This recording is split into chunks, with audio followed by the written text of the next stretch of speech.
नमस्कार दोस्तों, मैं हूँ गोविंद और आप सुन रहे हैं हॉरर कहानी, वो भी मेरी ज़ुबानी। दोस्तों, आज फिर से एक नई कहानी आपके सामने हाजिर है। वैसे तो आपने बहुत सी हॉरर कहानियाँ सुनी होगी, लेकिन मुझे पूरी उम्मीद है कि आज की यह हमारी कहानी सुनकर आपको सच में डर का एहसास होने वाला है। बस मेरी आपसे इतनी गुजारिश है कि आप अगर इस कहानी को पूरा सुनेंगे तो सच में बहुत ज़्यादा मज़ा आने वाला है। साथ ही अगर आप पहली बार हमारे इस चैनल पर आए हैं तो चैनल को अभी सब्सक्राइब कर लीजिए। ऐसा करने से हमारी और आपकी नज़दीकियाँ बढ़ जाएगी और आगे आने वाली वीडियो आप तक आसानी से पहुंच जाएगी। तो ज़्यादा समय ना लेते हुए जल्दी से अपनी कहानी को शुरू करते हैं। रात के 10 बजे थे। आज ऑडिट के काम के कारण ऑफिस से निकलने में थोड़ी देर हो गई।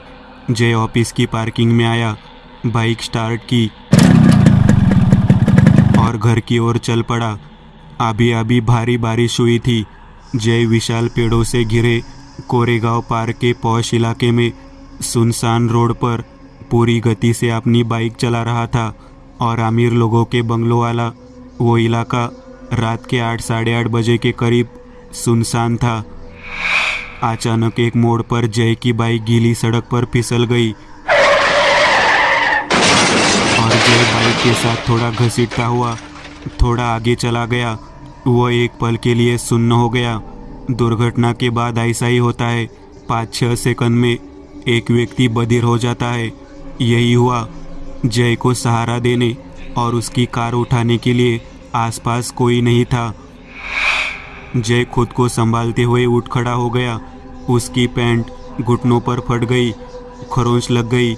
गालियां देते हुए उसने बाइक उठानी शुरू कर दी। तभी कोई बाइक उठाने आया।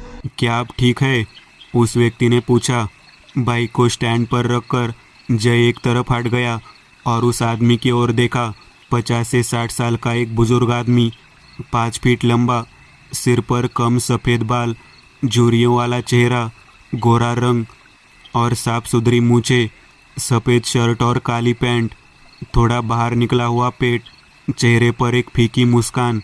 हाँ, मैं ठीक हूँ, बस थोड़ी खरोच है, जय ने कहा। एक्सीडेंट कैसे हुआ? उस आदमी ने पूछा। इस मोड़ पर शायद ऑयल वगैरह गिर गया होगा, इसलिए बाइक फिसल गई, जय ने कहा। क्या यहाँ आसपास कोई क्लिनिक है? हाँ, पीछे वाले बंगले में मेरा अपना क्लिनिक है। मैं डॉक्टर डिसूजा। आइए, उस आदमी ने परिचय दिया। बाइक वही खड़ी करके जय उसके पीछे थोड़ा लंगड़ाते हुए बंगले के जंग लगे गेट से अंदर दाखिल हुआ। बंगला थोड़ा पुराना था। गेट से बंगले तक एक रास्ता था। किनारे पर एक छोटा सा बगीचा था। बंगले के ग्राउंड फ्लोर पर एक क्लिनिक था। जय डॉक्टर के पीछे चला गया और क्लिनिक में प्रवेश कर गया। क्लिनिक में जाते ही doctor D'Souza first aid box लेकर आए। उन्होंने जय के घाव पर डेटॉल वगैरह लगाया, पट्टी बांधी और चोट की गोलियां दी। थैंक्स डॉक्टर, आप इस बार भगवान की तरह दौड़ते हुए आए। एक बात यह है कि यह एरिया रात में शांत रहता है। मैंने इस रास्ते के बारे में बहुत कुछ सुना है, जय ने कहा। अरे उसमें क्या, एक डॉक्टर के रूप में यह मेरा काम है। लेकिन आप किस अफवाहों के बारे में बात कर रहे थे? डॉक्टर डिसूजा ने पूछा। कुछ खास नहीं, इस रास्ते पर रात में भूत प्रेत की घटनाएं घटती है। इसी वजह से मैं अपनी बाइक तेजी से चला रहा था ताकि मैं इस एरिया से जल्दी निकल सकूं, और ये दुर्घटना हुई, जय ने कहा। अरे ऐसा कुछ नहीं है, मैं हर रात 12 बजे तक इस सड़क पर घूमता हूँ और मैंने कोई भूत नहीं देखा, डॉक्टर डिसूजा ने कहा। वैसे डॉक्टर, अगर आपको कोई आपत्ति न हो तो क्या मैं आपका बाथरूम इस्तेमाल कर सकता हूँ? जय ने पूछा। हाँ, क्यों नहीं, यहाँ से बाएं मुड़ने पर ठीक सामने ही है, डॉक्टर डिसूजा ने कहा। जय बाथरूम में आया, दरवाज़ा खोला और अंदर आ गया। ओह, मुझे माफ़ कर दो, कहते हुए वह बाहर आ गया। वह वापस वहाँ आया जहाँ डॉक्टर डिसूजा बैठे थे। ओह, तुम इतनी जल्दी आ गए? डिसूजा ने पूछा। नहीं, अरे बाथरूम में कोई था, दरवाज़ा ज़्यादातर खुला रह गया था। कोई बात नहीं, मैं निकलता हूँ। जय ने कहा, यह कैसे संभव है? मैं इस घर में अकेला रहता हूँ, वैसे तुम्हें वहम हुआ होगा। डिसूजा ने कहा, क्या? फिर बाथरूम में वो दादी कौन थी? नहीं सर, जय डर रहा था। कौन दादी? मुझे लगता है कि किसी दुर्घटना के कारण थोड़ा सा सदमा लगने के बाद ऐसा होता है। डिसूजा सुनने को तैयार नहीं थे। जय ने गुस्से में कहा, अरे नहीं सर, मैं बिल्कुल ठीक हूँ और चोट मेरे घुटनों पर लगी है, सिर पर नहीं। वो कैसे दिखती थी? मुझे वर्णन बता। सफ़ेद बाल, बॉब कट, नीला गाउन और गले में क्रॉस, गोरा रंग और तीखी आंखें। जय ने बुढ़िया का वर्णन किया। डॉक्टर डिसूजा उठकर अंदर गए और एक तस्वीर लेकर आए। देख, क्या ये वो तो नहीं? उन्होंने जय को तस्वीर दिखाते हुए कहा। हाँ, यही थी। जय ने कहा, अरे ये तो मेरी माँ है, उसे गए 2 साल हो गए हैं, तुझे कैसे दिख सकती है? डिसूजा ने जोर से कहा, देखिए डॉक्टर, अगर आपको मेरी बात पर विश्वास नहीं है तो रहने दीजिए, मैं बहस नहीं करना चाहता, मैं जा रहा हूँ। वैसे आपकी फीस कितनी है? जय बैग उठाकर उठ गया। It's okay young man, fees मत दो, तुम जा सकते हो, धीरे धीरे जाओ, ऐसा लग रहा है कि भारी बारिश होने वाली है। डॉक्टर ने शांति से कहा। Thanks doctor. जय जाने लगा, लेकिन तभी बाहर तेज बारिश होने लगी। ओह शट, जय ने हताश होकर कहा, एक काम करो, थोड़ी देर रुको, बारिश में भीगो मत। क्या तुम कुछ लोगे? मैं अंदर से अपने लिए ड्रिंक ला रहा हूँ। डिसूजा ने कहा, ठीक है चलेगा। जय ने कहा। जय बाहर खड़ा होकर बारिश रुकने का इंतज़ार कर रहा था। 5-10 मिनट हो गए, लेकिन वो फिर भी नहीं आए। बारिश रुकने का नाम ही नहीं ले रही थी। इसी बीच किसी ने जय के कंधे पर हाथ रखा। जय पीछे मुड़ा। करीब 40 साल का एक आदमी नाइट ड्रेस पहने खड़ा था। एक्सक्यूज़ मी, आप कौन है और इस समय हमारे बंगले में क्या कर रहे हैं? वह आदमी ऐसे पूछने लगा जैसे ये घर उसी का हो। मैं जय हूँ, सामने वाली सड़क पर मेरा एक्सीडेंट हो गया था। डॉक्टर डिसूजा मुझे यहाँ ले आए, उन्होंने ड्रेसिंग आदि की। जैसे ही मैं जा रहा था बारिश होने लगी, इसलिए मैं रुक गया। वे ड्रिंक लेने अंदर गए। जय ने सब बताया। कौन डॉक्टर डिसूजा? आर्य डॉक्टर देशपांडे का क्लिनिक है और वैसे मैं डॉक्टर देशपांडे हूँ। वही भाषण सुनकर जय का सिर चकरा गया। क्या? अरे ये कैसे संभव है?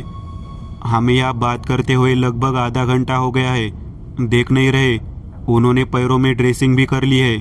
जय ने अपनी पैंट ऊपर खींची और चौंक गया, क्योंकि उसके पैर पर चोट अभी भी वैसी ही थी और उस पर कोई पट्टी नहीं थी। जय उलझन में था। फिर वो आदमी कौन था जिससे मैंने इतनी देर तक बात की? जय का सिर सुन्न हो गया। मैं कैसे कह सकता हूँ? आप अच्छे परिवार के लगते हैं, सो आई बिलीव यू। आप बैठिए, थोड़ा पानी लीजिए और मुझे बताइए कि वास्तव में क्या हुआ था। देशपांडे ने जय को बैठने के लिए कहा और उसे पानी दिया। डर से कांपते हुए जय ने पानी पिया और एक एक करके घटनाएं बताई। वैसे मैं डॉक्टर देशपांडे हूँ। असल में मैं और मेरी पत्नी, हम शाम को शहर से बाहर आए थे, थके हुए थे और जल्दी सो गए। इसी उदय डबुन में बंगले का गेट खुला रह गया होगा। डोंट वरी, दुर्घटनाएं कभी कभी सदमा पहुंचाती है, ऐसा ही लगता है। देशपांडे जय को समझा रहे थे। इतने में मिसेस देशपांडे पीछे से आई। मनोज, कौन आया है? उसने पीछे से आते हुए पूछा। अरे कुछ नहीं, उसका एक्सीडेंट हो गया था, क्लिनिक का बोर्ड देखकर यहाँ आ गया। जय ने सोचा कि मामला न बढ़े, इसलिए देशपांडे ने अपनी पत्नी को बातों में उलझाकर टाइम पास किया, लेकिन डिसूजा का चेहरा दिमाग से नहीं उतर रहा था। अच्छा जय, मैं तुम्हें ड्रेसिंग करके देता हूँ। डॉक्टर फर्स्ट एड किट लेकर आए और जय के घाव पर पट्टी बांधी। बारिश अब रुक गई थी। डॉक्टर साहब, मैं अब जा रहा हूँ, धन्यवाद। आपकी फीस? जय ने पूछा। ओह रहने दो, देशपांडे ने कहा। जय ने उन्हें धन्यवाद दिया और बंगले से बाहर आया। गेट से बाहर निकलते समय उसकी नज़र बंगले की सबसे ऊपरी मंजिल पर पड़ी और उसका कलेजा चीर गया, क्योंकि ऊपर डॉक्टर डिसूजा और उनकी बूढ़ी माँ बालकनी पर खड़े थे।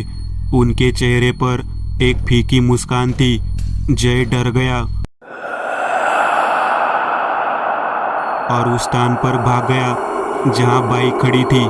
उसने अपनी जेब में हाथ डाला, चाबी निकाली और बाइक पर रखी और उसे एहसास हुआ कि वह वही हेलमेट अंदर भूल गया है। वह वापस बंगले की ओर चल दिया, बंगले का गेट खोला और अंदर जाने लगा। तभी किसी ने आवाज़ लगाई, ओ साहब, कौन चाहिए? एक वॉचमैन बंगले के पीछे आउट हाउस से टहल रहा था। मेरा हेलमेट अभी भी वही है, थोड़ी देर पहले एक्सीडेंट हो गया था। डॉक्टर देशपांडे ने ड्रेसिंग की थी, आप चाहे तो उनसे पूछ सकते हैं, जय ने कहा। Helmet doctor Deshpande? देशपांडे कौन है? अरे साहब, बंगले में कोई नहीं रहता और बंगले के मालिक का नाम महेंद्र बजाज है। वॉचमैन की बातें सुनकर अब जय अवाक रह गया। अरे ये कैसे संभव है? उन्होंने मेरी ड्रेसिंग की, उनकी पत्नी भी मुझसे मिली। जय रोते हुए कहने लगा, सर, आपने जो देखा उस पर मैंने गौर किया है। मैं सखाराम, मैं वॉचमैन हूँ। यह डिसूजा नाम के डॉक्टर का बंगला था। डिसूजा और उनकी वृद्ध माँ यहाँ रहते थे। एक रात एक आदमी बंगले के अंदर आया और कहा कि एक दुर्घटना हो गई है। वह वास्तव में एक डाकू था और उसने मिलकर डॉक्टर डिसूजा और उनकी माँ की हत्या कर दी। फिर देशपांडे दंपति ने बंगला खरीद लिया, लेकिन बंगले में हालात बदलने लगे।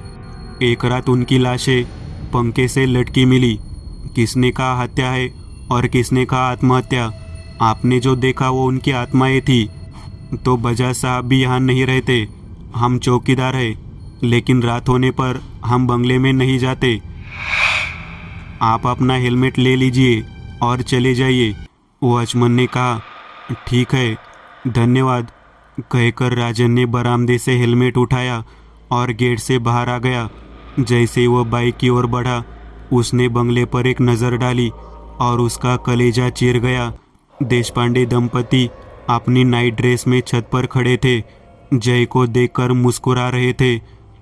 अगली सुबह उसने अखबार हाथ में लेकर अखबार के पहले पन्ने को देखा। मृत्युलेख कॉलम में लगी फोटो परिचित लग रही थी और उसकी नज़रें वहीं टिक गई। उसने फोटो को ध्यान से देखा और एक पल के लिए उसे याद आया कि जिस आदमी को मैंने कल आखिरी बार देखा था, उसकी 10 दिन पहले यही एक दुर्घटना में मृत्यु हो गई थी। सखाराम को अखबार में जय नाम के युवक की फोटो देखकर पसीना आ रहा था, जो कल रात आया था, क्योंकि वह अपना हेलमेट भूल गया था और जिससे मैंने बात की थी उसकी 10 दिन पहले इसी सड़क पर दुर्घटना में मौत हो गई थी। सखाराम ने मन ही मन कहा। दोस्तों, आज के लिए बस इतना ही। अगर आपको यह कहानी अच्छी लगी हो तो लाइक कीजिएगा। आप में से कई लोग बिना लाइक किए भाग जाते हैं। अगर आपने वीडियो को लाइक किया तो मुझे अच्छा लगेगा और ऐसी ही डरावनी कहानियाँ बनाने के लिए मुझे एनर्जी मिलेगी। तो लाइक ज़रूर करिएगा और अभी तक आपने चैनल को सब्सक्राइब नहीं किया तो तुरंत सब्सक्राइब करिएगा और बगल वाली घंटी को दबाना ना भूलिएगा।